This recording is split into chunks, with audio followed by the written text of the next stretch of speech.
want to start taking a look at a philosophy, or more accurately, a group of philosophies during this time period called Progressivism. Progressivism has its core point right in its name: progress, moving forward, getting better. It's a key belief in American history, and it's something that during this time period people looked around at society and thought there's a lot of places that we can get better. And that was something that, as we saw more and more problems from industrialization, we saw people wanting to make progress away from them. There are 4 goals to progressivism: social welfare, moral improvement, financial reform, and fostering efficiency. I want to take a look at each one of those in one way or another. Social welfare meant helping people with their well-being. In other words, making people's material lives better. And this was something that we saw done through a lot of different private organizations. A few famous ones you guys may have heard of. First of all, it was called the social gospel and settlement house movements. These were wealthier Americans, and what they did was they went down into the poor neighborhoods, and they either stayed among, or in the case of the settlement house, actually lived among the people who lived there, and tried to provide things such as classes, such as resources, in order to make their lives better. Now, this a little bit was, as well, people kind of looking down on the people who live there, saying essentially, we're going to show you how to be like us. All you have to do is imitate us, and your life is going to be better. One you guys may have heard of, the YMCA. Okay, today we know the YMCA is a place to go play basketball and work out. Back during this time period, it served actually that function as well, although it'd be swimming. Okay, and the pools at the YMCA served a hygienic function. Remember, we're not yet in the era of daily bathing, so you got a little exercise and cleaned yourself off. As well as classes, things like English, basic math, basic reading, and sizable libraries. So you could go to the Y and get kind of an education as well. In addition to that, some of the YMCAs offered a place to live as a way to get young men out of the potentially dangerous environment they were in. Some people will be seen in a couple of months, the Salvation Army. Of course, we know them very well as the people on the street corners with the bells and the kettles. Salvation Army has been around for a long, long time and actually does a lot more than the holiday food drive. They actually got started, again, helping people in the poor immigrant neighborhoods. So they would do things, soup kitchens, food pantries, clothing distribution, daycare so parents could send their kids to work, and even what they called the slum brigades.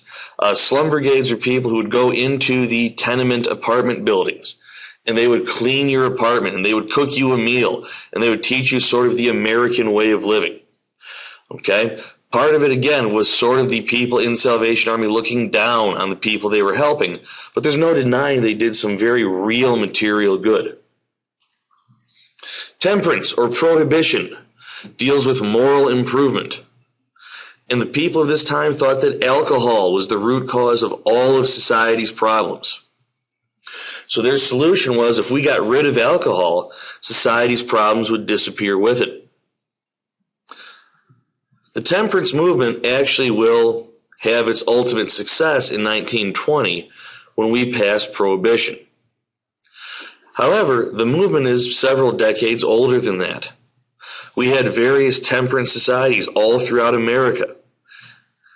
And as you see here, they would provide some kind of entertainment or something else to draw you in.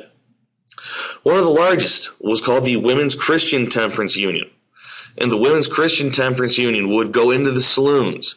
They would gather around the people drinking at the bar. They would pray that their sins, their sinful behavior would be taken away. They would pray that the bartender would stop selling such an evil product. One of their more famous members was a woman named Carrie Nation. You see her here. She used to carry with her a hatchet. And she would go behind the bar and start hitting the bottles of liquor and breaking them in order to make her point even further. In case you're wondering, no, nothing ever did happen to her, because really, what was the bartender going to do? The Women's Christian Temperance Union eventually had almost 250,000 members and became a very serious and legitimate political force during this time period. Economic reform. People started to question a system in which some people are very, very wealthy and some people have next to nothing at all. We started to see this in the press with what were called muckrakers. Muck was a term for filth or dirt. Okay, and the muckrakers dug through the filth to find the real story. Okay, they shed light on the corners of the country that people didn't necessarily want to look at. As people read the muckraker stories, they began to become outraged at some of the things that were going on in the country. Fostering efficiency. A couple of things here. First of all, something called scientific management. And scientific management was applying the principles of science to running a factory.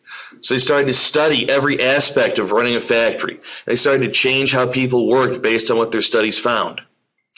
Another process was called efficiency wages.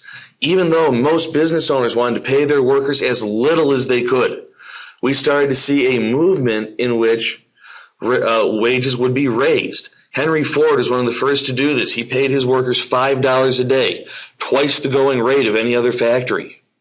He called it the greatest cost-cutting move he ever made. And the reason for that was he had people literally wrapped around his factory trying to get a job. So if you weren't doing a good job, he knew he could get rid of you, and if somebody else would be lined up to take the money. Another great innovation and efficiency was the assembly line. Previously, people would build products in teams. The assembly line gave everybody one job, and they would do that job throughout the day. Rather than move from place to place, their work moved to them. You see here, Henry Ford's workers putting bearings into wheels. That was their job. You'll notice the wheels are really, really close together. So these people had to work very, very fast for their $5 a day. Reforms in government. One of them was the council manager system. Most of us, of course, know that our city government is run by a mayor, and we elect him. The council manager is a little bit different. There's an elected group called the city council. They would then hire a manager to run the city. Unlike the mayor who serves a term, the city manager could be fired at any point in time. So if the manager wasn't doing a good job, he was out within a couple of weeks instead of within several years. The idea was this would make cities run better. Some other reforms. In Detroit, a mayor named Hazen Pingree, before the federal government did these things, started to focus on various parts of Detroit's economy. He redid the tax structure into something very similar to our progressive income tax. The more you made, the more you paid. The less you made, the less you paid. He lowered the city transportation fees. Remember, most people, even though the Model T is out, most people still are not driving during this time period.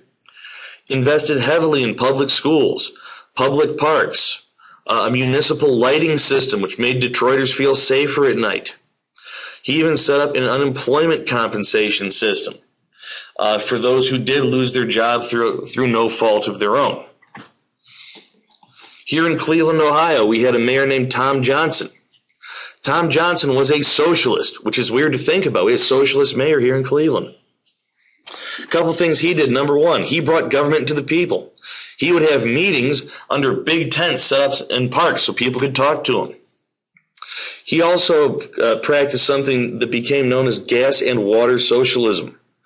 So in other words, he had the city take over the main utilities. Instead of running them for a profit, ran them so that the people of Cleveland could afford these things. Okay, he also redid Cleveland's tax structure, much like Hazen Pingree did, and made sure that his appointees were competent and honest.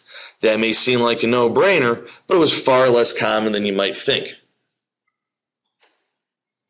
Nationally, we saw a couple of reforms. One was the 17th Amendment. 17th Amendment provided for the direct election of senators.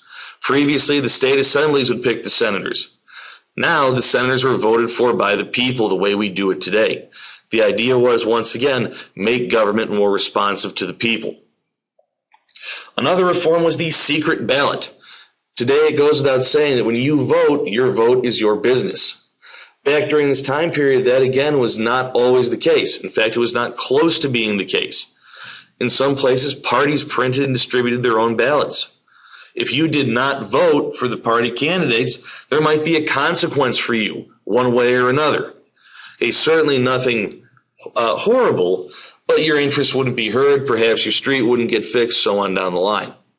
The secret ballot makes it harder for political parties to buy votes, makes it harder for parties to intimidate you into voting a certain way, and overall made elections more fair. So 3 things to remember from this video. Number 1, the progressives aim to improve the lives of the common person. Number 2, progressive reforms covered all areas of life.